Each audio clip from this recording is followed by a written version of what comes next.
السلام علیکم دوستو، میں ہوں محمد بلال اور آپ دیکھ رہے ہیں اردو داستان۔ آئیے سنتے ہیں اردو ناول ابن عطاش، قسط نمبر 41۔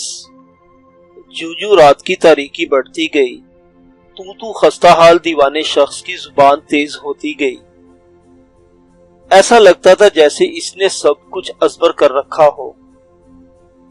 لائتس متحیر نگاہوں سے اس کے چہرے پر نظریں جمائے اس کی بڑبڑاہٹ سنتا رہا۔ وہ خلاؤں میں بدستور گھورتا ہوا بولتا رہا۔ جمشید کے حکم سے ریشم کاتا گیا اور کپڑا بننے اور سینے کا فن ایجاد ہوا۔ جمشید نے منظم طور پر کام لینے کے لیے رایا کو 4 طبقوں میں تقسیم کیا۔ پہلا طبقہ دانشوروں کا تھا، جس میں علماء اور دبیر وغیرہ شامل تھے۔ دوسرا طبقہ محافظین ملک کا تھا، جن کے ذمے ملکی دفاع کا کام تھا۔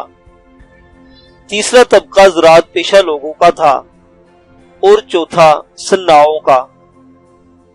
کوئی شخص اپنا طبقہ چھوڑ کر کسی دوسرے طبقے کا کام اختیار نہ کر سکتا تھا۔ جمشید کا زرد مال اور جاہو جلال اوج کمال تک پہنچا ہوا تھا، جس کی وجہ سے وہ سنگ دل اور خود پسند ہو گیا۔ غرور اور خود ستائی کے باعث اسے اپنے جیسا کوئی اور نظر نہ آتا تھا۔ چنانچہ اسی زوم میں اس نے خدائی کا دعویٰ کیا۔ جمشید کی حکومت کو 700 سال ہوئے تھے کہ مشرق کی طرف سے بیوراسپ نام کا ایک بادشاہ حملہ آور ہوا۔ لوگوں نے جمشید کا ساتھ نہ دیا، اس لیے اسے شکست ہوئی اور جمشید دشمن کے ہاتھوں اسیر ہو گیا۔ بیوراسپ نے اسے آرے سے چروا کر 2 ٹکڑے کر دیے اور اس کے اسی ملک پر مسلط ہو گیا۔ بیوراسپ اندر ماسپ کا بیٹا اور سیامک بن کیومرس کی اولاد میں سے تھا۔ بیوراسپ اسے اس لیے کہتے تھے کہ اس کے پاس 10,000 گھوڑے تھے۔ اس کا باپ یمن کا بادشاہ تھا۔ عرب اسے زہاق کہتے تھے، یعنی اسدہا۔ وہ عرب سے آیا تھا۔ شیطان نے اسے بہکایا کہ اگر تم اپنے باپ کو قتل کر دو تو میں تم سے وعدہ کرتا ہوں کہ تم جمشید پر فتح پا سکو گے اور ہفتے اقلیم کے بادشاہ بن جاؤ گے۔ زہاق شیطان کے بہکاوے میں آ گیا اور باپ کے خون سے اپنے ہاتھ رنگین کیے اور جمشید کے ملک پر لشکر کشی کرنے کی تیاری کرنے لگا۔ ایک دن پھر شیطان باورچی کی صورت ظاہر ہوا اور زہاق سے کہا، میں کھانا پکانے میں بہت ماہر ہوں، مجھے اپنے پاس رکھ لو، میرے کھانوں سے تم بہت خوش ہو گئے۔ زہاق نے کھانا پکوان کر امتحان لیا اور اسے ملازم رکھ لیا۔ طباخ نے اس خوش اسلوبی سے اپنے فرائض انجام دیے کہ ایک دن زہاق نے خوش ہو کر کہا، بولو تمہاری خدمات کا کیا صلہ دیا جائے؟ ابلیس نے کہا، میں یہی صلہ کافی سمجھتا ہوں کہ مجھے آپ کے دونوں کندھوں پر بوسہ دینے کی سعادت بخش دی جائے، تاکہ میں ہمیشہ فخر کر سکوں کہ بادشاہ سلامت کے کندھوں پر میں نے بوسہ دیا تھا۔ زہاق نے اس کی آرزو پوری کر دی۔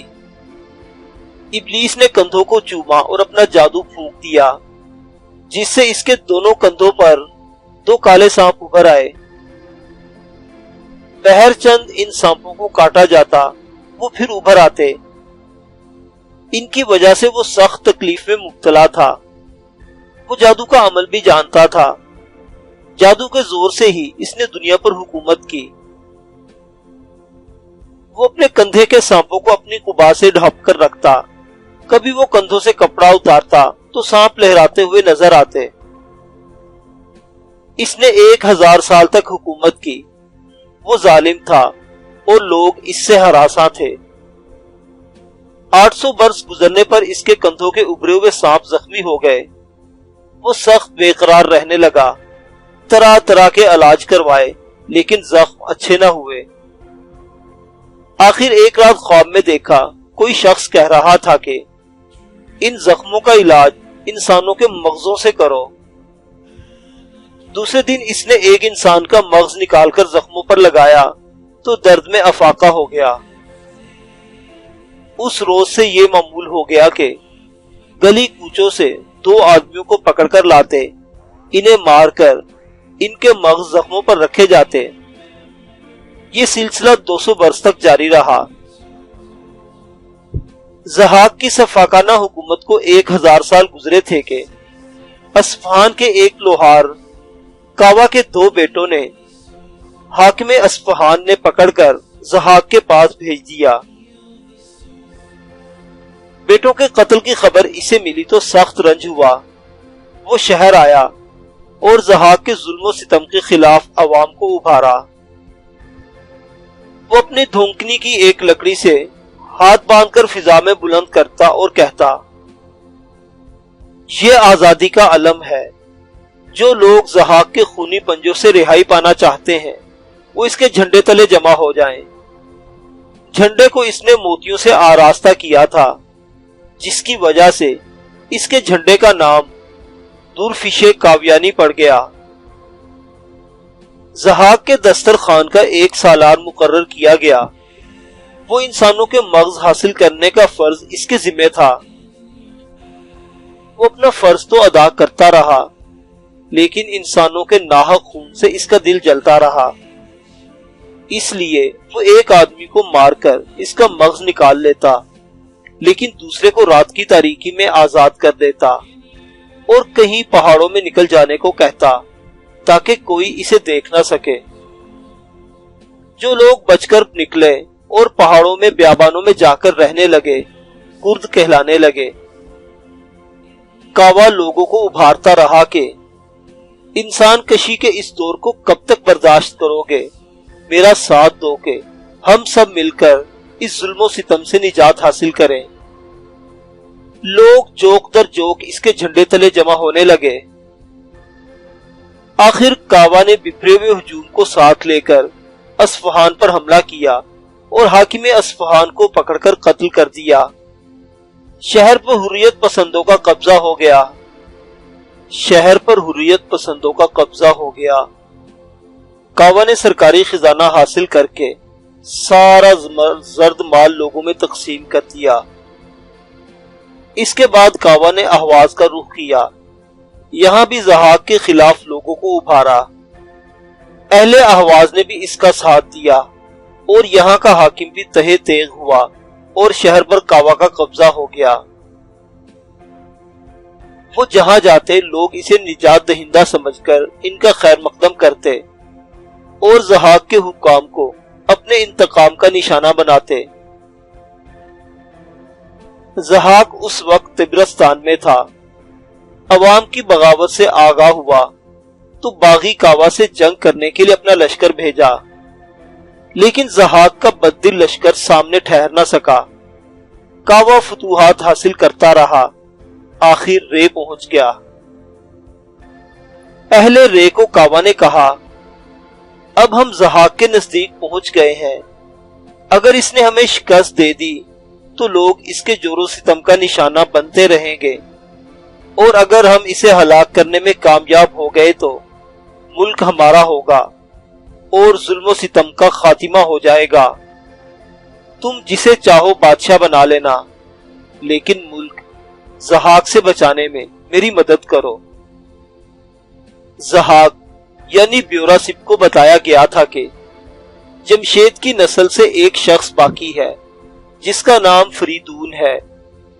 ممکن ہے کبھی ملکی حکومت اس کے ہاتھوں میں چلی جائے، اس لیے ضحاک کو اب فریدون کی تلاش تھی۔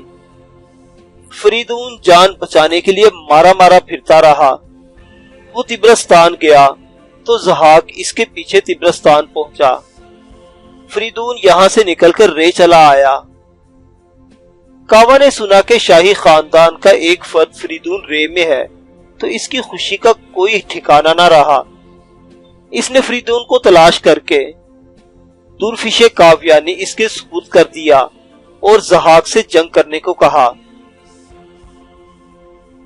فریدون نے آزادی خواہ لشکر کو منظم کیا اور کعوہ کو سردار لشکر بنایا۔ ایک نہایت ہی خوفناک جنگ کے بعد ضحاک کو شکست ہو گئی اور اسے اسیر کر کے کوہ البرز کی غار میں ڈال دیا گیا۔ کعبہ کے لشکر نے جشن مسرت منایا اور تاج فریدون کے سر پر رکھا۔ فریدون نے ایران کی حکومت سنبھالی تو سپہ سالار کا منصب بدستور کعبہ کے پاس رہا۔ کعبہ جہاں جہاں لشکر کشی کرتا، درفش کاویانی اس کے ساتھ ساتھ ہوتا اور اسے فتح حاصل ہوتی۔ 20 سال کے عرصے میں کعبہ نے ملک کو دشمنوں سے پاک کر دیا۔ اس سلے میں فریدون نے اس کو اصفہان کی حکومت سونپ دی۔ کعبہ نے 10 سال تک اصفہان کی حکومت کی اور فوت ہو گیا۔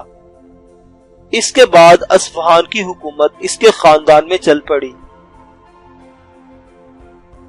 فریدون جب بھی کبھی مہم پر روانہ ہوتا، کعبہ کا جھنڈا درفش کاویانی اس کے ساتھ ہوتا۔ درفش کاویانی تمام بادشاہوں کے خزانوں کی زینت بنتا رہا۔ اس پر بیش بہا جواہرات ٹانکے گئے۔ فریدون پہلا بادشاہ تھا جس نے علم حیت اور طب میں مہارت حاصل کی۔ تریاق اسی نے تیار کرایا۔ ہاتھی پر سب سے پہلے سواری اسی نے کی۔ فریدون کے 3 بیٹے تھے، تور، سلم اور ایرج۔ تینوں کی فریدون نے بڑی اچھی تربیت کی۔ آخر جب وہ بوڑھا ہوا تو اس نے اپنی حکومت تینوں بیٹوں میں تقسیم کر دی۔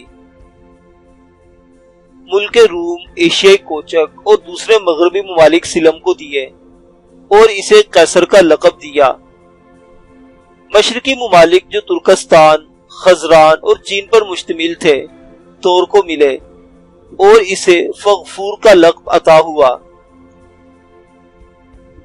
مملکت کا مرکزی حصہ جس میں خراسان، عراق، حجاز، عین اور شام تھے، ایرج کے حصے میں آئے۔ زرد مال اس نے تینوں کو برابر دیا۔ ایک کو اس نے مغرب کی طرف بھیج دیا، دوسرے کو مشرق کی طرف، اور تیسرا اسے بہت عزیز تھا اس لیے اسے اپنے پاس رکھا۔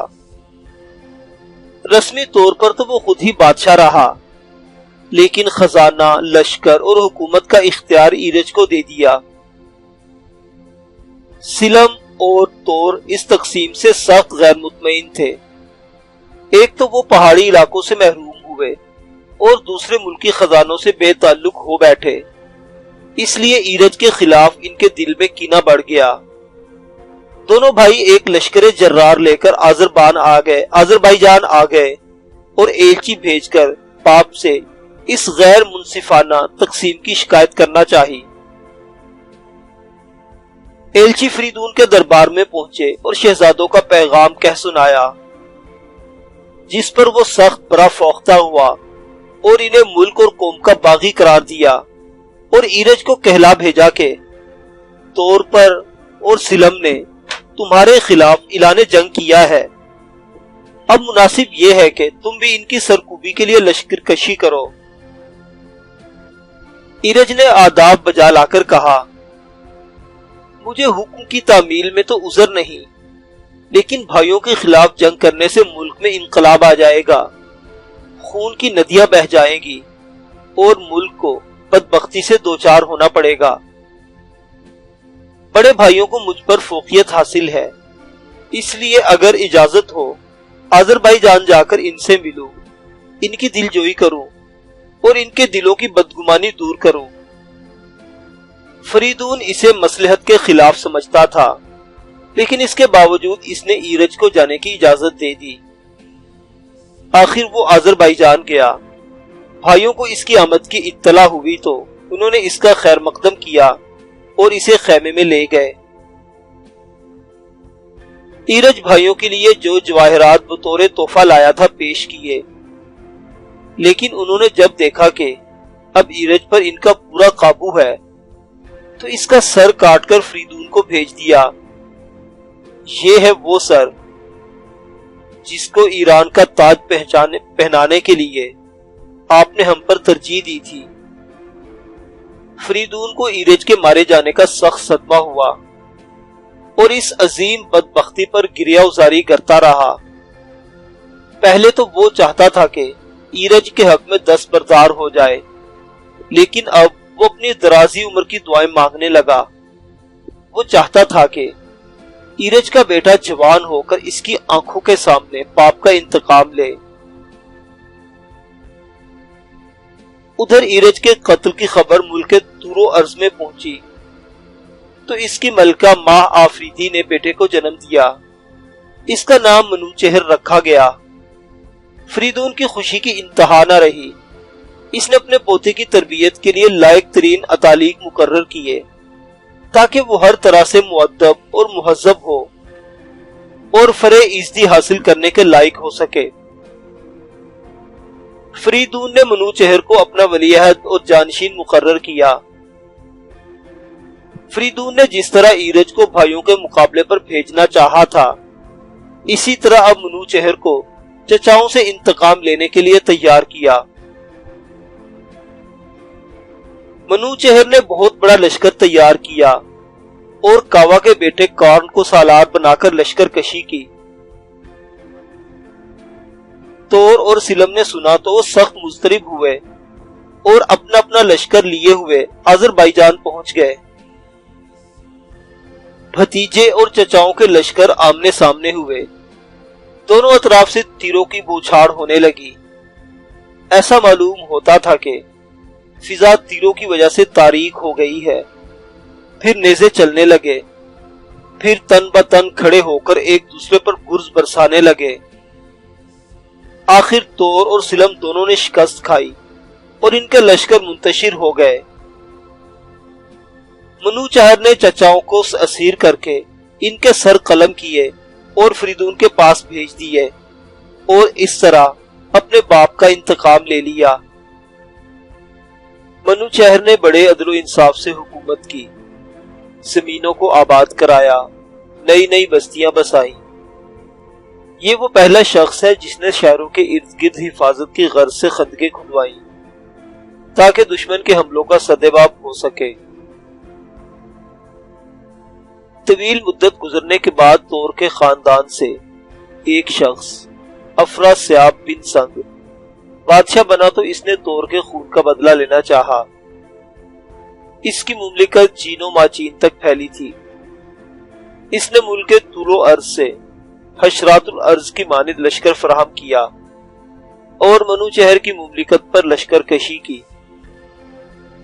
منوچہر کو ان سے جنگ کرتے ہوئے کئی مقامات پر پسپا ہونا پڑا۔ آخر منوچہر طبرستان کے قلعے میں محصور ہو گیا اور اس شرط پر دونوں رضامند ہو گئے کہ ترکستان اور عجم کے مابین سرحد قائم کر لی جائے جسے کوئی دوسرا عبور نہ کرے۔ افراسیاب نے سرحد مقرر کرنے کے لیے یہ تجویز پیش کی کہ منوچہر کے لشکر کا کوئی پہلوان کسی پہاڑ کی چوٹی سے تیر پھینکے، وہ تیر جہاں گرے گا اس نقطے پر سرحد قائم کر لی جائے گی۔ منوچہر کے لشکر کا ایک نامی پہلوان آرش تھا۔ تیر اندازی میں اس کا کوئی ثانی نہ تھا۔ اسے منوچہر نے حکم دیا کہ کوہ دماوند کی چوٹی پر سے تیر پھینکے۔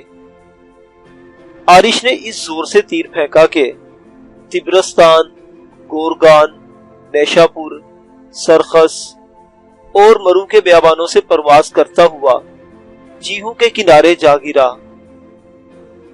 آرش کی شاہ زوری پر دنیا اشش کر اٹھی۔ افراسیاب کو یہ ہرگز گمان نہ تھا کہ ایک پہلوان کا پھینکا ہوا تیر درہ جیہوں تک بھی پہنچ سکتا ہے۔ بہرحال وہ اپنے عہد پر قائم رہا اور درہ جیہوں کے کنارے تک منوچہر کی مملکت کی سرحد تسلیم کر لی گئی اور جیہوں پار تک کا علاقہ افراسیاب کی سرحد میں شامل رہا۔ اسی وجہ سے وہ علاقہ ماوراء النہر یعنی دریا پار کے نام سے موسوم ہوا۔ منوچہر 122 سال حکومت کرنے کے بعد فوت ہوا تو اس کا بیٹا نوذر تخت نشین ہوا۔ نوذر کے عہد میں ترکستان کے بادشاہ افراسیاب نے تور اور سلم کے خون کا بدلہ لینے کے لیے طبرستان پر حملہ کیا جہاں نوذر ٹھہرا ہوا تھا۔ ایران کے کئی دلاور تن بتن لڑائی کرتے ہوئے ترکوں کے ہاتھوں مارے گئے۔ آخر نوذر نے پسپائی اختیار کرنے کے لیے پارس کی طرف بڑھنا چاہا، لیکن افراسیاب نے بڑھ کر اسے روک لیا۔ جانبین کے لشکر ایک دوسرے سے ٹکرائے۔ نوذر کے لشکر کو شکست ہوئی۔ ترکوں نے ان کا تعاقب کیا، جس میں ایران کا بادشاہ نوذر اور اس کے لشکر کا کچھ حصہ اسیر ہو گیا۔ نوذر کو بالآخر افراسیاب نے مروا دیا۔ نوذر کی وفات کے بعد افراسیاب کا ایران پر قبضہ ہو گیا۔ اسے یہ معلوم تھا کہ ایران پر وہ ہمیشہ اپنا تسلط قائم نہ رکھ سکے گا، اس لیے اس نے ایران کا بیشتر زر مال ترکستان منتقل کر لیا اور ایرانیوں پر طرح طرح سے ظلم و ستم کرنے لگا۔ اس کے زمانے میں ایران میں بارش نہ ہونے کی وجہ سے چشمے خشک ہو گئے، فصلیں تباہ ہو گئی، ملک میں قحط پڑ گیا، رایا بدحال ہو گئی۔ افراسیاب ایرانیوں کی تباہ حالی دیکھ کر خوش ہوا۔ اس کے ہاں شراب کا دور چلتا اور چنگ و رباب کی صدائیں بلند ہوتی، جس سے اہل ایران کے دل مجروح ہوتے۔ 12 سال تک بدستور اہل ایران ظلم و ستم کا نشانہ بنے رہے۔ ایرانیوں کے دلوں میں افراسیاب کے خلاف غصہ اور نفرت کے جذبات مشتعل ہوئے تو بعض امراء ایران سیستان کے مشہور پہلوان زال کے پاس پہنچے اور رے پر چڑھائی کرنے کو کہا، جہاں افراسیاب مقیم تھا۔ زال آمادہ ہو گیا اور لشکر فراہم کر کے رے پر لشکر کشی کی، لیکن کوئی نتیجہ برآمد نہ ہوا۔ آخر زال نے یہ تجویز پیش کی کہ شاہی خاندان کے کسی فرد کو نوذر کا جانشین بنا کر اس کی تاج پوشی کی جائے۔ ایران کا کوئی بادشاہ ہوگا تو ہم میں جانفشانی پیدا ہو سکے گی۔ آخر سب نے متفقہ طور پر زو بن تہماسب کو اپنا بادشاہ بنا کر اس کی رسم تاج پوشی ادا کی اور اس کی اطاعت کا حلف اٹھایا۔ نئے تاجدار کی خبر ایران کے طول و عرض میں پھیل گئی اور ملک کے کونے کونے سے لوگ دیوانہ وار آ کر جمع ہونے لگے تاکہ افراسیاب کے ظلم و ستم سے اہل ملک کو بچایا جا سکے۔ زو کا لشکر اگرچہ غیر منظم تھا، لیکن ان میں وحدت فکری تھی۔ قومیت کے جوش میں انہوں نے افراسیاب کے خلاف جنگ میں بڑھ چڑھ کر حصہ لیا، جس میں افراسیاب کو شکست ہوئی اور وہ ایران کی حدود عبور کر کے ترکستان واپس پہنچ گیا۔ زو بن تہماسب نے اپنے دادا کا تخت و تاج حاصل کر کے رایا کی دل جوئی میں کوئی کسر نہ اٹھا رکھی اور قحط کے اثرات دور کرنے کے لیے ہر ممکن کوشش کی۔ چند ہی سال کے عرصے میں اس نے ایرانیوں کو پھر سے آباد کیا، فصلیں لہلہانے لگی اور ملک پھر خوشحال ہو گیا۔ زو بن تہماسب فوت ہوا تو اس کے بیٹوں میں سے کسی ایک کو بھی امراء اور سپہ سالاروں نے حکومت سنبھالنے کا اہل نہ سمجھا۔ ان کی نظریں شاہی خاندان کے ایک فرد کیک بات پر پڑی، جو اکثر باتوں میں حکمرانی کے معیار پر پورا اترتا تھا۔ چنانچہ زال، توس، گودرز ایسے نامور سپہ سالاروں اور با اختیار امیروں کبیروں نے کیک بات کے سامنے سر اطاعت خم کیا اور رسم تاج پوشی ادا کر کے عنان حکومت اس کے ہاتھوں میں دے دی۔ کیک بات کے بعد اس کے جانشین بہت عادل حکمران تھے۔ اپنی حکومت کے دوران انہوں نے نیکی کے راستے سے سرے منہ انحراف نہ کیا، اس لیے کیانی لقب اختیار کر کے انہوں نے اپنے آپ کو اس اہل ثابت بھی کیا۔ کیک بعد نے بلخ کو اپنا دارالسلطنت بنایا، جو دریائے جیہوں کے کنارے ایران کی آخری سرحد پر واقع تھا۔ اس کی مدت حکومت 100 سال تھی۔ کیک بعد کا عہد عدل و انصاف کی وجہ سے مشہور تھا۔ اس نے اپنے 7 سالہ حکومت میں ملک کو خوشحال بنانے کی پوری کوشش کی، زراعت کو ترقی دی، آب پاشی کے لیے کاریزوں اور چشموں کا نظام کو بہتر بنایا، دیہات اور قصبوں کو خاص خاص ناموں سے موسوم کیا اور علاقوں کی حدود متعین کی، پیداوار کا 10واں حصہ لگان مقرر کیا، جس کا بیشتر حصہ فوجی ضرورتوں پر صرف کیا جاتا تھا۔ زو کے مرنے کے بعد افراسیاب کی خبر افراسیاب کو ملی تو اسے پھر ایران فتح کرنے کا خیال آیا۔ اس غرض کے لیے اس نے لشکر جرار فراہم کیا اور ایران پر حملہ کرنے کی تیاری کرنے لگا۔ کیقباد کو ترکوں کی تیاری کا حال معلوم ہوا تو فوجوں کے سپہ سالار اعلیٰ زال کو سیستان بلا بھیجا۔ زال نے خود تو بڑھاپے کی وجہ سے معذرت کی، لیکن اپنے بیٹے رستم کو کیقباد کی خدمت میں بھیج دیا۔ رستم نے محب وطن ایرانی نوجوانوں کی فوج منظم کی اور اس بات کا منتظر رہا کہ حریف خود دریا جیہو سے پار کر کے آئے۔ افراسیاب ترکوں کا لشکر لے کر دریا جیہو سے پار اترا اور طبل جنگ بجنے لگا۔ رستم ایرانیوں کو لشکر لے کر مقابلے کو آیا۔ نہایت خونریز جنگ کے بعد افراسیاب کو شکست ہوئی۔ ایرانیوں نے اس کا تعاقب کیا، لیکن افراسیاب جان بچا کر دریا کو پار کر گیا۔ اس جنگ میں ہزارہ ترک مارے گئے۔ اس شاندار فتح کے صلے میں کیقباد نے رستم کا منصب بڑھایا اور انعام و اکرام سے نوازا۔ کیقباد نے 100 سال حکومت کی۔ اس عرصے میں اس نے رفاہ عامہ کے کاموں پر خاص توجہ دی۔ ملک خوشحال ہوا۔ اس کا خیال تھا کہ ملک کی آبادی اور خوشحالی میں شاہی خزانے کو بہت دخل ہوتا تھا، اس لیے اس نے ریگے بیابان کی مانند مال و دولت جمع کیا اور شاہی خزانے کو بیش بہا جواہرات سے پر کر دیا۔ آخری عمر میں جب وہ بیمار ہوا تو اس نے اپنے بڑے بیٹے کیکاؤس کو اپنا جانشین نامزد کیا۔ اسے عدل و انصاف قائم کرنے کی وصیت کی اور کہا کہ انسان کتاب کی تصویروں کے مانند ہیں جو ان کی موت کے بعد ان کے کردار کی عکاسی کرتی ہیں۔